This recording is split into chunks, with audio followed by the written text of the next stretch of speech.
ఓం శ్రీ మాత్రే నమః.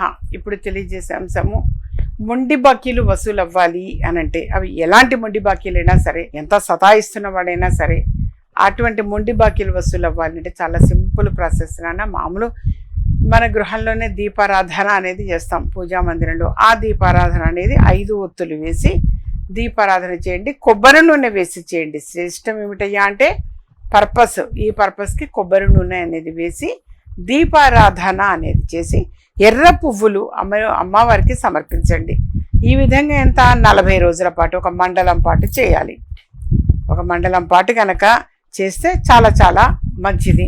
సరే, ఒక మండలం పాటు రోజు కూడా ఆ విధంగా 5 ఒత్తులు వేసి కొబ్బరి నూనె వేసి దీపారాధన అనేది చేసి చక్కగా ఆ దీపారాధన చేసిన తర్వాత అమ్మవారికి ఒక ఎరుపు రంగు పువ్వు అనేది సమర్పించటం, ఏదైనా ఒక తీపి పదార్థం నైవేద్యం పెట్టడం.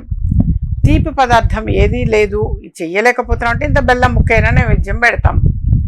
ఆ విధంగా నైవేద్యం పెట్టి హారతి ఇవ్వటం. ఈ విధంగా ఒక 40 రోజుల పాటు చేశారు అంటే మాత్రం ఎటువంటి మొండి బాకీలైనా సరే తప్పనిసరిగా మీకు వసూలయ్యే అవకాశం ఎక్కువగా ఉంటుంది. కాబట్టి వీలైనంత వరకు కూడా ఈ చిన్న ప్రాసెస్ అనేది చేయడానికి ప్రయత్నం చేయండి నాన్న.